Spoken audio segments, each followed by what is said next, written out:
ಎಲ್ಲರಿಗೂ ನಮಸ್ಕಾರ. ನಾನು ಶಂಕರ್ ಭಟ್. ನನ್ನ ಹೊಸ ಯೂಟ್ಯೂಬ್ ಚಾನಲ್ ಹೋರಾಟದ ಅಮೃತ.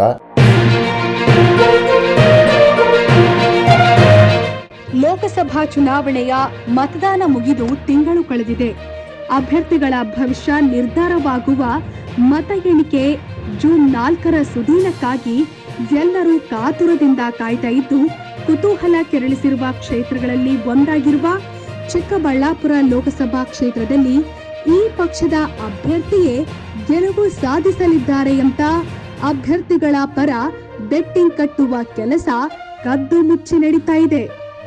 ಫಲಿತಾಂಶಕ್ಕೆ ಇನ್ನು 8 ದಿನಗಳಿದ್ದು ನೆಲಮಂಗಲ ತಾಲೂಕಿನಲ್ಲಿ ಆಯಾ ಪಕ್ಷಗಳ ಬೆಂಬಲಿಗರು, ಕಾರ್ಯಕರ್ತರು ಹಾಗೂ ಅಭ್ಯರ್ಥಿಗಳ ಅಭಿಮಾನಿಗಳು ತಮ್ಮ ನೆಚ್ಚಿನ ಅಭ್ಯರ್ಥಿಯೇ ಗೆಲ್ಲಲಿ ಅಂತ ದೇವರಲ್ಲಿ ಪ್ರಾರ್ಥನೆ ಸಲ್ಲಿಸುತ್ತಿದ್ದಾರೆ. ಇನ್ನೂ ಕೆಲವರು ಬೆಟ್ಟಿಂಗ್ ಕಟ್ಟಿ ಅಭಿಮಾನ ಮೆರಿತಾ ಇದ್ದು, 2 ಪಕ್ಷದ ಮುಖಂಡರು, ಕಾರ್ಯಕರ್ತರು 10 ಲಕ್ಷ ರೂಪಾಯಿದಿಂದ 30 ಲಕ್ಷ ರೂಪಾಯಿವರೆಗೂ ಬೆಟ್ಟಿಂಗ್ ಕಟ್ಟುತ್ತಿದ್ದು, ಈ ಬೆಟ್ಟಿಂಗ್ 50 ಲಕ್ಷ ರೂಪಾಯಿ ಅನ್ನು ದಾಟಬಹುದಾಗಿದೆ. ಚಿಕ್ಕಬಳ್ಳಾಪುರ ಲೋಕಸಭಾ ಕ್ಷೇತ್ರವು ಚಿಕ್ಕಬಳ್ಳಾಪುರ ಜಿಲ್ಲೆಯ 3 ವಿಧಾನಸಭಾ ಕ್ಷೇತ್ರ, ಬೆಂಗಳೂರು ನಗರ ಜಿಲ್ಲೆಯ 1 ವಿಧಾನಸಭಾ ಕ್ಷೇತ್ರ ಹಾಗೂ ಬೆಂಗಳೂರು ಗ್ರಾಮಾಂತರ ಜಿಲ್ಲೆಯ 4 ವಿಧಾನಸಭಾ ಕ್ಷೇತ್ರಗಳನ್ನು ಒಳಗೊಂಡಿದೆ. 77% ಮತದಾನವಾಗಿದ್ದು, ಚುನಾವಣೆಯಲ್ಲಿ ಒಟ್ಟು 29 ಜನ ಸ್ಪರ್ಧಿಸಿದ್ರು. ಇದರಲ್ಲಿ ಪ್ರಮುಖ ಪಕ್ಷಗಳಾದ ಬಿಜೆಪಿ ಮತ್ತು ಕಾಂಗ್ರೆಸ್ ನಡುವೆ ಜಿದ್ದಾಜಿದ್ದಿ ಇದೆ. ಚಿಕ್ಕಬಳ್ಳಾಪುರ ಲೋಕಸಭಾ ಕ್ಷೇತ್ರದ ಎನ್ಡಿಎ ಅಭ್ಯರ್ಥಿ ಡಾಕ್ಟರ್ ಕೆ ಸುಧಾಕರ್ ಮತ್ತು ಕಾಂಗ್ರೆಸ್ ಅಭ್ಯರ್ಥಿ ರಕ್ಷಾ ರಾಮಯ್ಯ ಇವರಲ್ಲಿ ಯಾರು ಗೆಲ್ಲುತ್ತಾರೆ ಅನ್ನೋ ಲೆಕ್ಕಾಚಾರ ಜೋರಾಗಿದೆ. ಯಾರು ಎಷ್ಟು ಮತ ಪಡಿತಾರೆ ಅನ್ನೋ ಚರ್ಚೆಯೂ ಜೋರಾಗಿದೆ.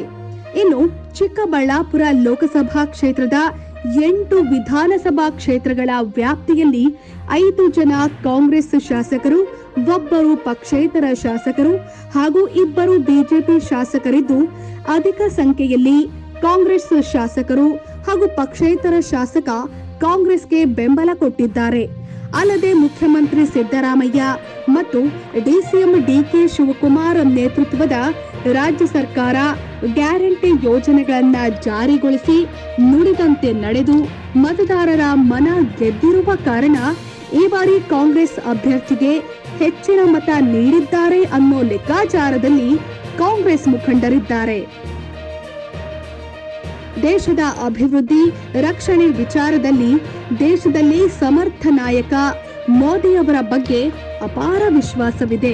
ಮೋದಿಯವರ ಜನಪ್ರಿಯತೆಯನ್ನ ನೋಡಿ ಬಿಜೆಪಿಗೆ ಮತ ಹಾಕಿದ್ದಾರೆ. ಅಲ್ಲದೆ ರಾಜ್ಯದಲ್ಲಿ ಬಿಜೆಪಿ ಮತ್ತು ಜೆಡಿಎಸ್ ಕಾರ್ಯಕರ್ತರ ಸಮನ್ವಯತೆಯಿಂದ ಎನ್ಡಿಎ ಅಭ್ಯರ್ಥಿ ಡಾಕ್ಟರ್ ಕೆ ಸುಧಾಕರ್ ಗೆಲುವು ಸಾಧಿಸಲಿದ್ದಾರೆ ಅನ್ನೋದು ಬಿಜೆಪಿ ಮುಖಂಡರ ಮಾತಾಗಿದೆ. ಶೇರ್ ಮಾಡಿ, ಸಬ್ಸ್ಕ್ರೈಬರ್ ಆಗಿ, ಬೆಲ್ ಐಕನ್ ಅನ್ನು ಒತ್ತಲು ಮರೆಯದಿರಿ.